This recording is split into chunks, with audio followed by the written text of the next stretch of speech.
Hi everyone, thanks for checking the video out. Steve Buzza here, and this is the first episode of Buzz About Golf for 2024. So we're going to talk about some topics that are going on in the world of golf, and then the most important topic of all, what have I been up to the last couple of weeks? And we will start this news bulletin with the biggest thing in golf. Got my hair cut. And there's a story behind my haircut. I'm currently in my new golf studio in Dallas, and Dallas gets rather cold. So I was going off to the PGA show. I was going back to Florida, played an event, and I went to the show. Topics that I will speak about a bit later on. But I needed a haircut. My flowing locks needed to be tamed. It got super cold here. I couldn't get in with a barber, so I thought, you know what? I'll do it myself, and I will take the professional golfer, apply it to professional barber. It doesn't work like that. You should have seen the mess I created. Clippers had to go over, and I missed my hair, but it will grow back.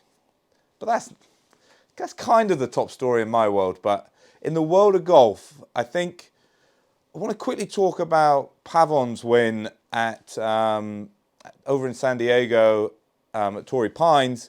I thought it showed how hard it is to win, how you need a bit of luck, how you have to get a bit of luck but then show the determination to walk through the door. And I thought on that back nine he kind of showed all of the above. I think it was 13 or 14, he flagged one and went straight over the green. Unlucky, he hit a great shot, but then got extremely lucky that it hadn't gone in the hazard. I think too many golfers, they complain they never get lucky, but we all get lucky.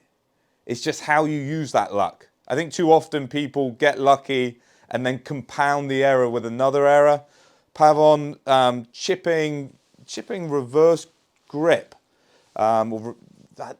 left hand low. Matt Fitzpatrick does the same. Really gets the body moving. So anyway, he hits a incredible chip. Looked like he was going to be dropping to the field, or especially to the guys in his group. Ends up not. He then hits it in the bunker. Hits a okay bunker shot, to a back pin. Would have been dangerous to try and fly it back there. Looks like he's going to surrender the lead or cut his lead in half. Rolls the putt in. He then misses a tiny one on 17. Little bit of nerves. I'm pretty sure Torrey Pine has, I think it's called Poawa. I can't say it. In the comments below, if you know what I mean. Poana. There we go. Poana. Poana gets a bit prickly at the end of the day. So in all fairness, that short putt might have missed because of the grass, but doesn't really matter. Goes into 18 with a one-shot lead. Nikolai hits an incredible drive. He was a little wonky on the back nine, but hits the fairway when he needs to hit the fairway. So now one-shot lead, and you kind of know this guy's going to be going at the green. There's no such thing as a guaranteed birdie, but in your head you're like, this dude's going to make birdie on me. Pavon hits it in the bunker. Then he doesn't show too much composure, I thought. Tricky shot out of the bunker. He kind of hits it quick. I needed to take a few breaths, in my opinion. But having said that, it's quite a tough shot. So you could argue you take your time, you hit the same shot. He's now in the rough. Looks like it could be a two-shot swing, or he might even be struggling to even get in this playoff. He then just makes a really powerful swing out the rough. Rolls down to about 10, 12 feet, and then he shows the composure to hole it. So can you see there's so many things that another day might have gone against him and he doesn't get the win. Another day he hits better shots and he loses. Another day he hits worse shots. The one that he flew the green. Another day you mishit it, it comes up 20 short and you hole it, and then you cruise to the finish line. But I thought if nothing else, it showed golf is not a cruel game, a very unpredictable game. And sometimes you just have to kind of ride the wave, stick in at it, and when you've got an opportunity to hold a putt, roll it stunningly like he did, right in the center cut. Knew he needed it. Wins by 1. Congratulations. So that's your PGA Tour news. We then have big news away from the PGA Tour. Live Golf, John Rahm has announced his new, I can't remember what they're called, but his logo is like the Thundercats. So I will refer to them as the Thundercats. Probably copyright is not allowed them to name it that, but that will just be interesting. That's kind of no news. The big news for me is Tyrrell Hatton is joining that team. Well, he's certainly joining Live. And then we have AK, Anthony Kim, might be making a return. I'm not sure how much truth is in this. I've heard different rumors, pictures of him swinging, and they're saying that's not current footage. If he was going to come back, Live is the only place. And unless I've got my facts slightly wrong, when he retired, it was because of a wrist injury, and there was an insurance claim tied up with that retirement. So I don't know if a certain time had to pass, but I'm guessing he'll have to pay all of it, if not some of that money back. I can remember there was one of the England rugby players, he hurt his neck, took a payout, and then the neck improved after 6 months to a year, so he paid the money back so he could play again.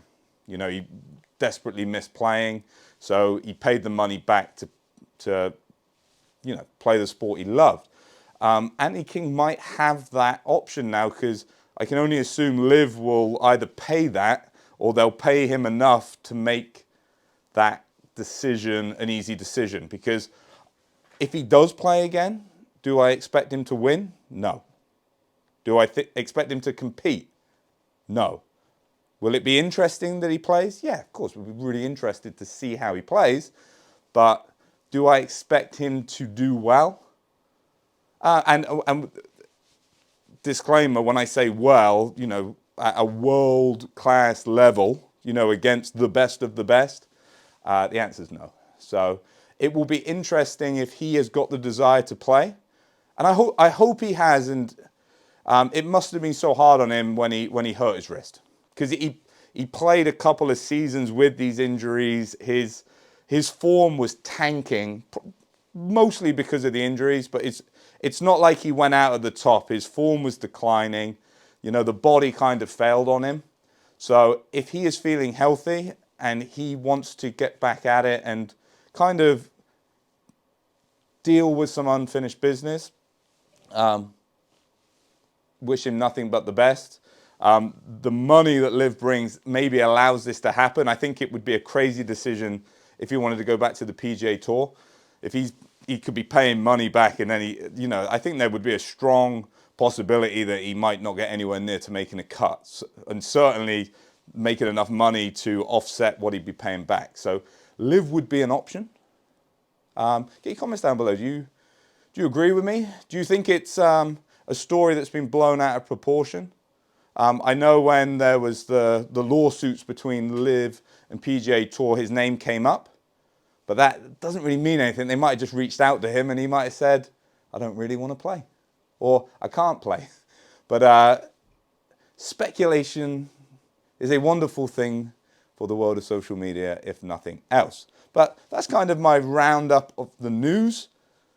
What have I been up to? So I went back to Florida last week to go to the PGA show, but I went back to where I used to work, Bonita Bay Club, and I played in the Member Pro. So the Member Pro was playing with a former client and all-around good guy, Ken Hudson, like a +1, maybe +2 index golfer. Ken can play. Ken played fantastically. I definitely played the B role, but we ended up winning. Ended up winning the trophy. So I do have a win under my belt in 2024. I'll wait for the claps. But yeah, so it was great to be back in Bonita Springs, North Naples. I've got so many friends there, so many fond memories. Bonita Bay Club is just an awesome place to be around. So it was lovely to be there for a few days. Like I said, I took a good golf game, and I want to spend a few minutes kind of what you can learn from my experience, because I do want to play a little more golf in 2024. One of my goals is to win a pro event, and I don't really care how big or how small, but I would love to win a pro event as a dad.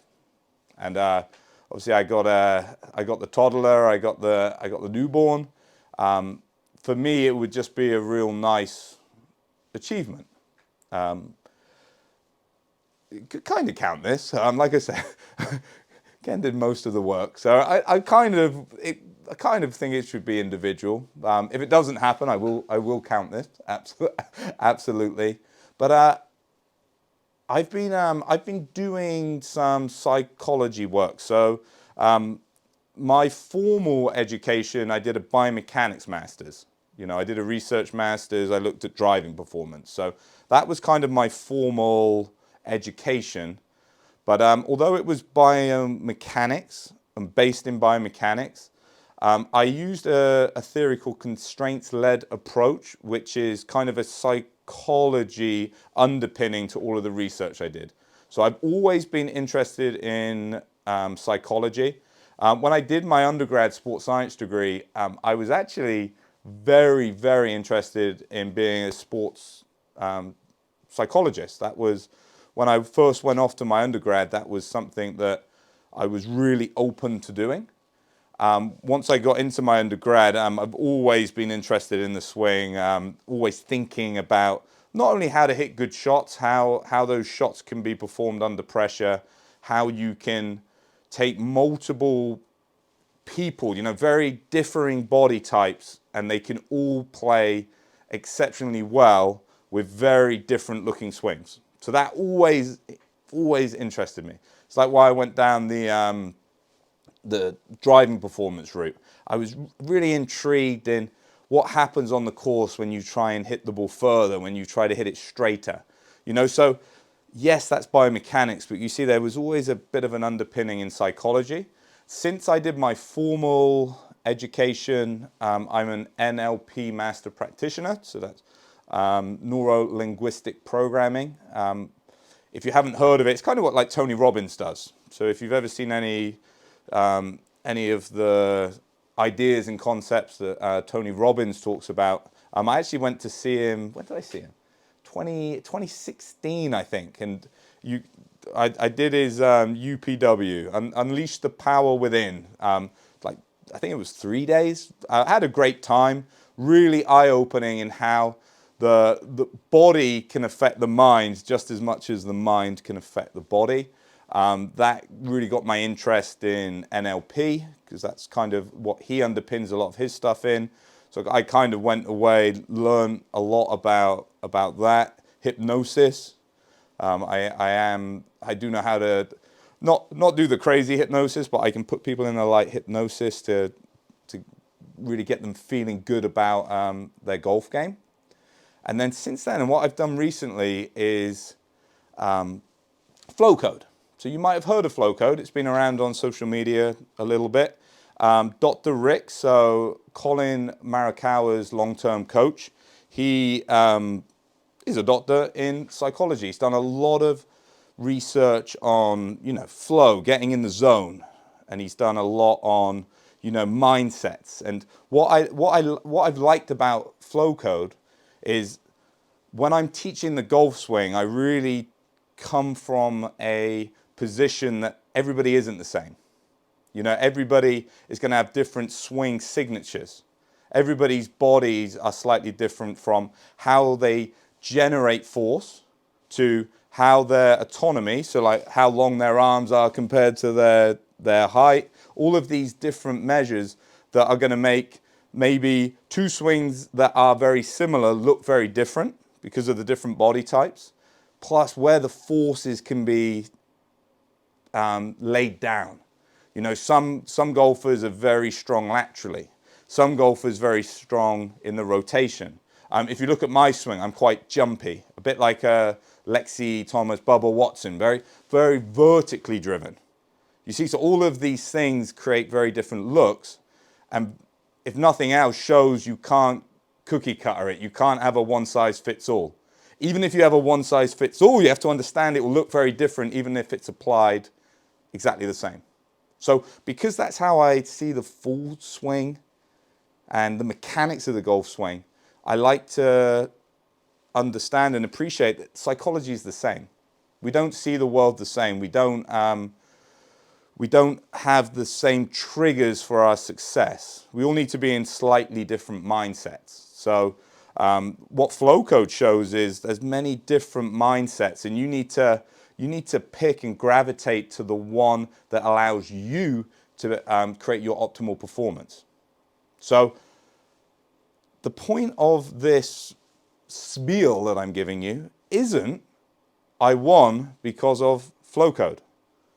I won because of Ken Hudson. Ken Hudson played great, and then I showed up when I was needed. Like I said, I played the B player role. And something that Dr. Rick mentions, and I 100% agree with him, and I think this is where many golfers get psychology horribly wrong, is they think if you read the book, so most golfers have read, or if not read, heard of Dr. Bob Rotella. Dr. Bob Rotella's books are great. Bob Rotella's information is outstanding. But if you just read the book and don't apply any of it, your golf will stay the same.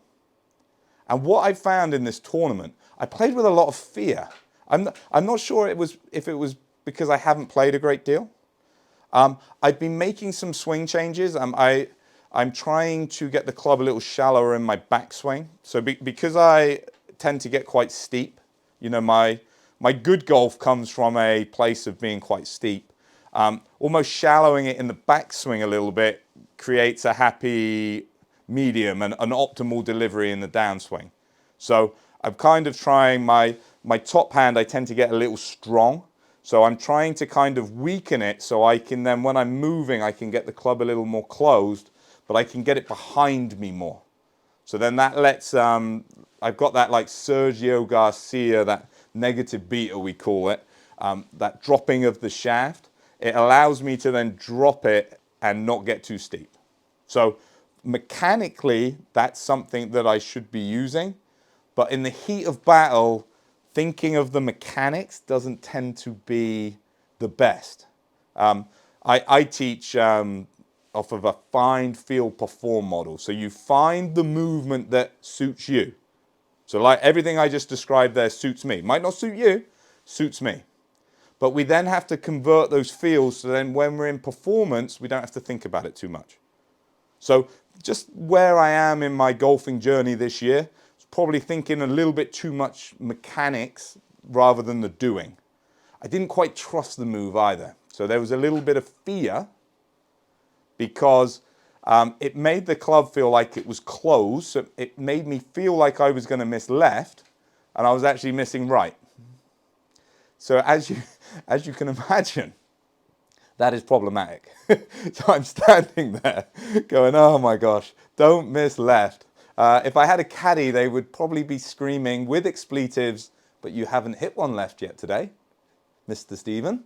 I can only assume my caddy would call me Mr. Steven or Senior Buzzman, one of the two, I don't mind.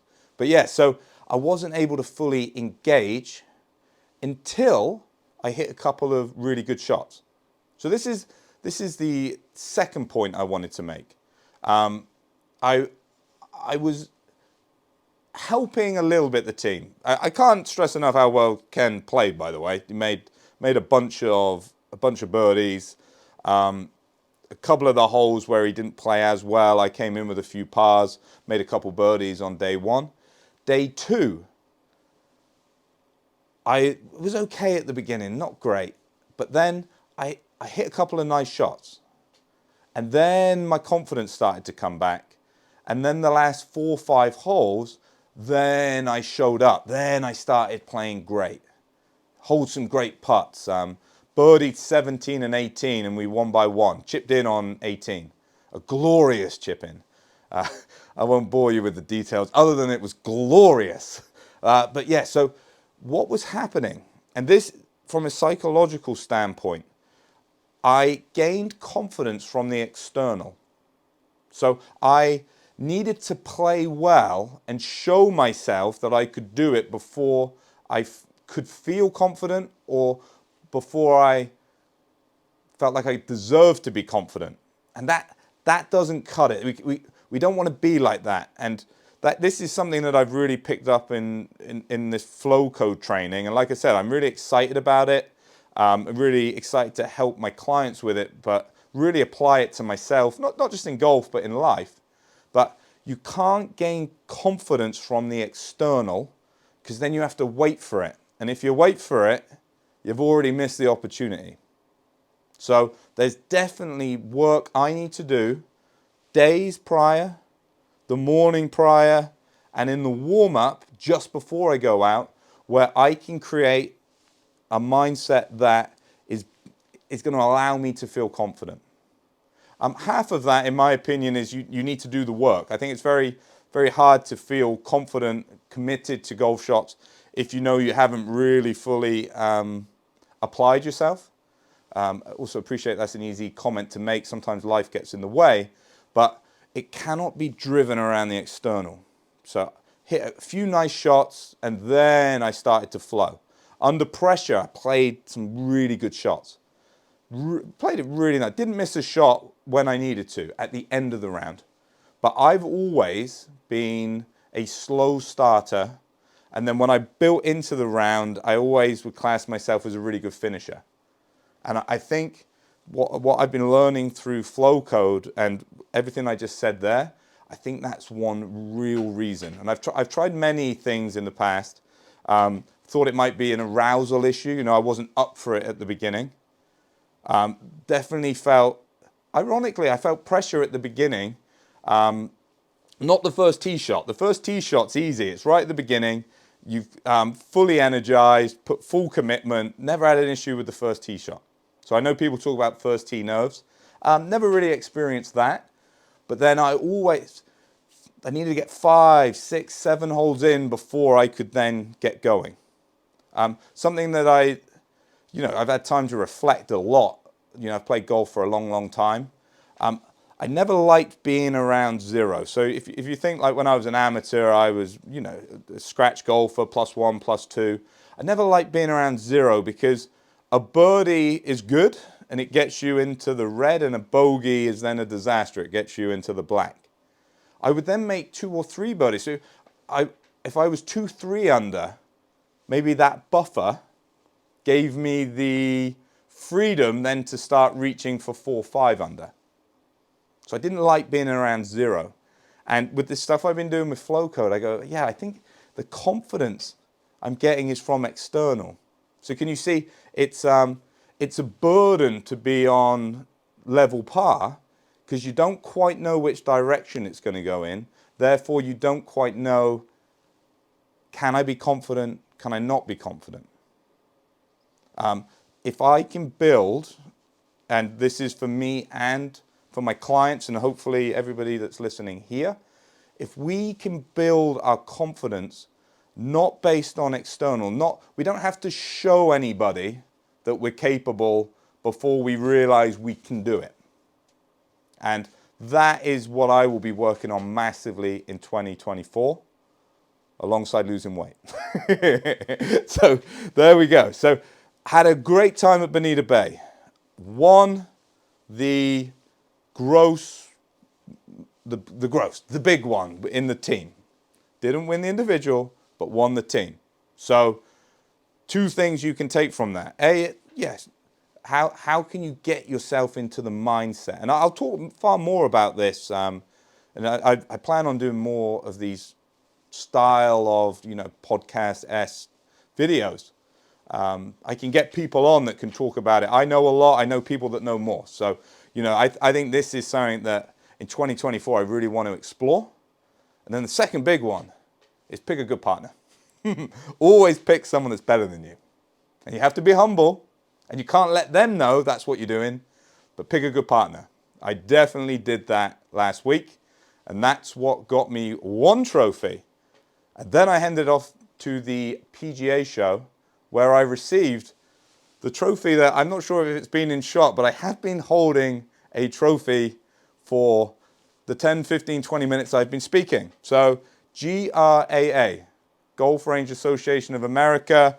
I am a growth of the game teaching professional top 100. So I've had this award before, but each year I really do appreciate it. The GRAA do an incredible job. I went to a big summit of theirs, not last year, the year before. I'd have loved to have gone last year, but we were having this. Megan was having the second baby, so I couldn't travel. But what I love about this organization is it's not just coaches.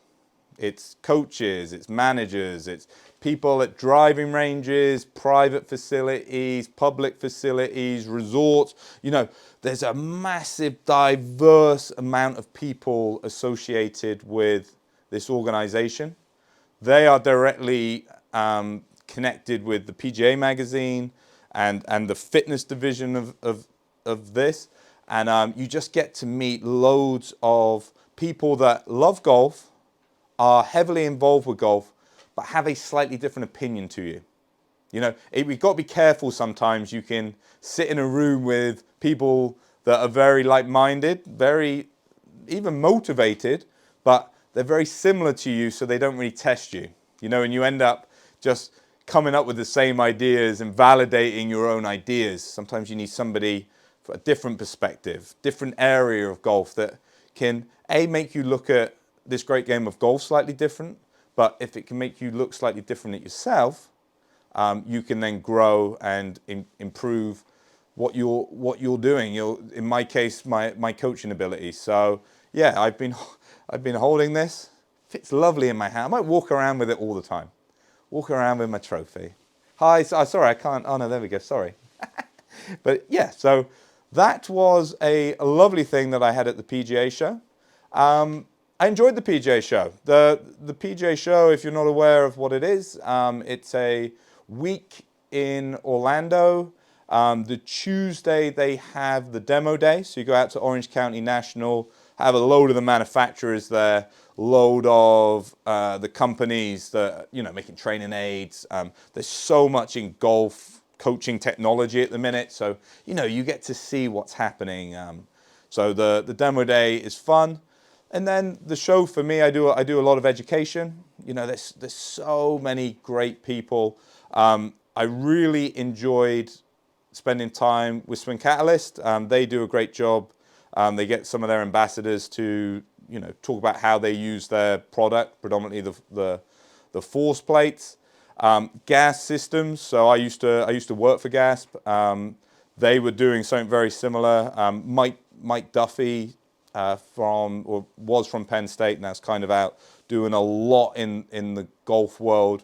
Both him, a lot of the coaches and the biomechanists with SwingCat talking force and how we can utilize force to play better golf. And I have spent a lot of time with force because I did my I did my research masters, but I will be 100% honest, and I finished. When did I finish that one? 2017, I think I did my Viva. You know, you do this big oral exam in front of people that are cleverer than you, and they scare you for a few hours, and then they either let you in the club or they don't. So I think that was 2017. So you think, well, I did all my research prior to that, and force data was still in its infancy. You were seeing patterns, but you didn't really know what you were looking for.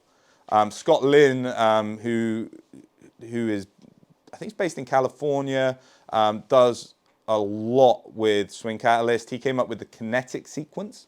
So the kinetic sequence shows, if I give you the quick 30 seconds, the lateral force happens first because that changes the direction of the club. It takes you from backswing into downswing.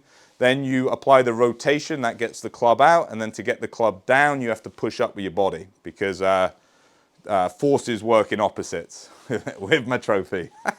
So That's kind of the spill and the timing of that. So he kind of gave us a framework, just like the kilematic sequence, the body sequencing did a few years ago. And there was far more research when I did my education, far more on the kinematics, on the movements, on the looks, than there was on the kinetics, the force.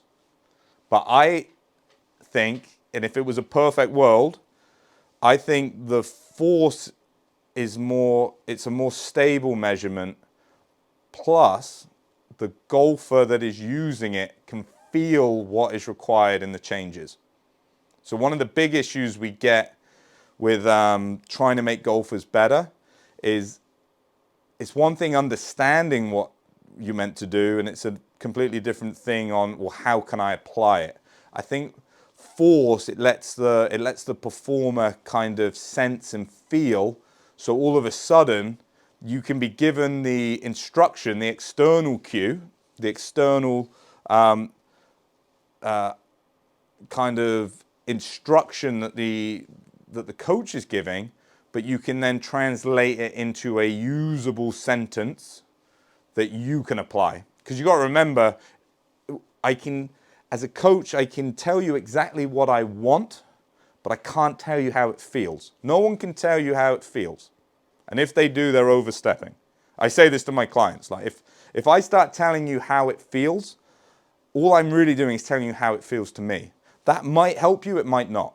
But if we can get in there and start to sense it, that's when we can start to really implement change. So that, for me, I've loved the last few years learning about force. Even as someone that has been heavily in with biomechanics, has a very big interest in biomechanics, I never felt like my force understanding, my kinetic, was anywhere near the kinematics, the movement.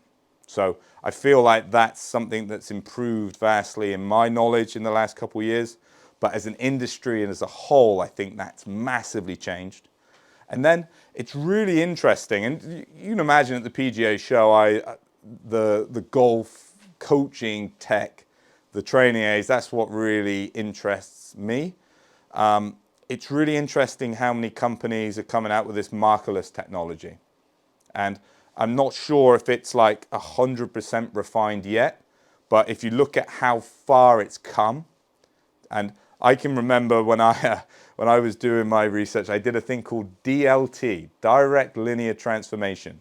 And that's where you take two camera angles and you go dot to dot on every joint center of two different cameras, and you go frame by frame on a high-speed camera. And if this is boring to you, I can assure you it's 1,000 times more boring if you do it. So I did it to kind of experience it. I hated every second of it. It was so much effort to get such little information from it. So you think about it, if you're learning things in that manner, there's only so many swings that you can do. We then got the automated systems. You know, I've used K-Motion predominantly for coaching. I used a thing called Vicon when I did my research. Enzo, so some of the companies have Enzo, which I believe is very similar to Vicon. You'll hear people have gears, which, you know, you put all the stuff on. TaylorMade had the mat system. You know, you're putting stuff on people so you can then, yes, get automated data, but you're having to wear the stuff. It was really interesting how many companies are going markerless. I can remember being at summits for my biomechanics when I was doing my undergrad, when I was doing my master's, and the talk of the town was always, when can we get there? But it was always like, look, we're at least a decade away, if not more. And it's been quite interesting, the journey, how now at a coaching level, we're starting to see these systems come out, all doing it slightly different. So I thought that was fascinating. I really did. I'm really excited for, especially people getting information. I can remember when I first started YouTube, used to obviously do a lot with Mark Crossfield, a fine gentleman that I saw. We had a night out. people think that me and Mark fell out, whereas I moved. I didn't move continents because of Mark. So it's always great to see Mark. I love chatting with Mark. Obviously, very interesting take on golf, but he has a really interesting take on life. You know, he's got so many interests outside of golf. So I always love spending time with him. He did a presentation on Swing Cat. He did a wonderful job. But when we first started doing YouTube, one of the big things we used to get is people were like, look, I love listening to you guys, but I don't have the guy in the area that can like help me with the game. I wish I was closer to you. I think coaching standards have improved across the board since then. So I think if you look around in your local area, you'll probably find someone who's very good. But what I like with this technology is first it was YouTube, you're just getting information. You know, some was good, some was bad, but at least you had access to information. Then we've now got ways in which we can measure through our iPhone, whether it's just simple analysis, but the camera is so good. Think about it. Back when we started doing YouTube, you know, I think, God, I hate to think when I started doing YouTube, and Mark was doing it a few years prior to me. You know, the phone camera was rubbish. You couldn't do a YouTube video on a camera like that.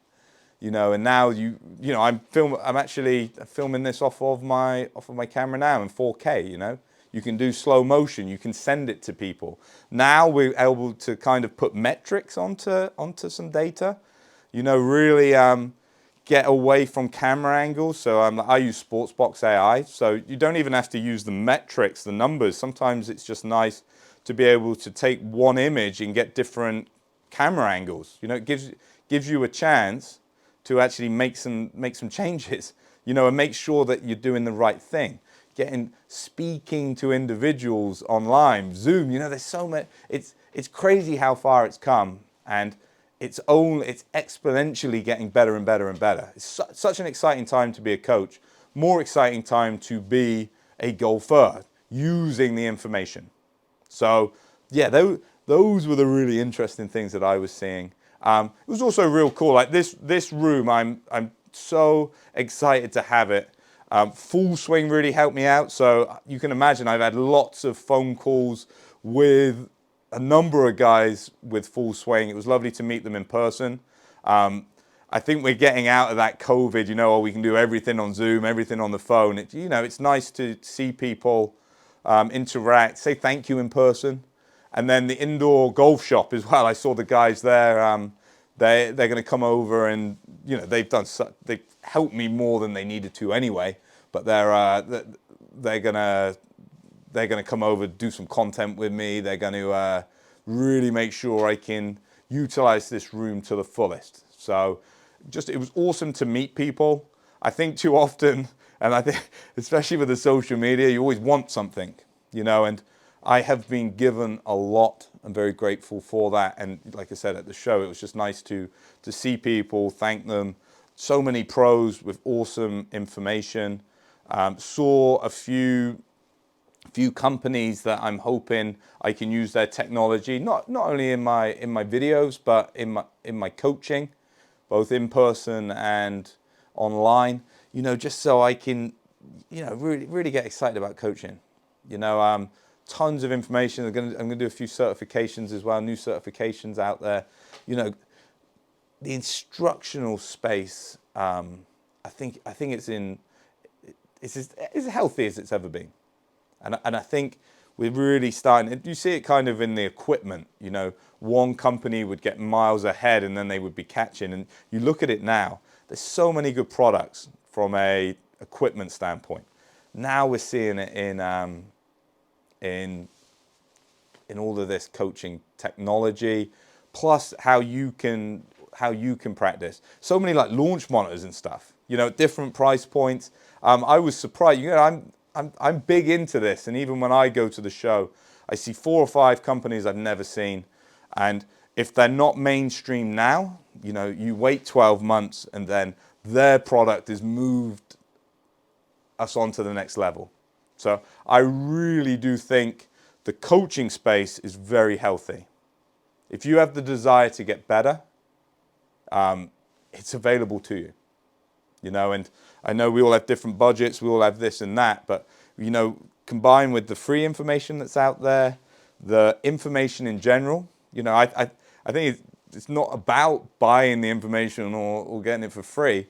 I don't think the information was there for the longest time, or it needed to be moved forwards. And that's certainly happening. We're growing, tons of information. And I feel like the information now is helping refine the needs of the golfer. We're getting away from the generic advice and we're starting to understand, well, if you have this type of characteristics, this is the type. And you can start piecing the big blocks together and really get people playing some great golf. I believe for the longest period, then the more I coach, I don't think golf is as complicated as we make out. And I certainly believe you can get better. You know, and I think pushing the narrative, oh, golf is too hard and it's this and it's that, is why I use the Pavon example. You know, it's a messy game. But if you want to get better, you dedicate a little bit of practice, dedicate your mind, start to come up with plans that suit your body. When you're out on the course, it suits your personality. You can not only enjoy your golf, but you can play great golf. And I think I will leave it there today. I hope I turned the mic on. That would be a big shame if I forgot to turn the mic on. I think I did. But as always, thanks for watching. Stay happy, stay safe. I hope to catch you soon. Like I said, I'm really excited to do more in this room. If you have topics for this, there's no need for another podcast. I get that. But I enjoy talking. I enjoy interacting with people. So if nothing else, you know, it will help me interact with people here. I want to interact with you. I really do want 2024 to be a great year for everybody who wants to get better. I really do believe it's out there.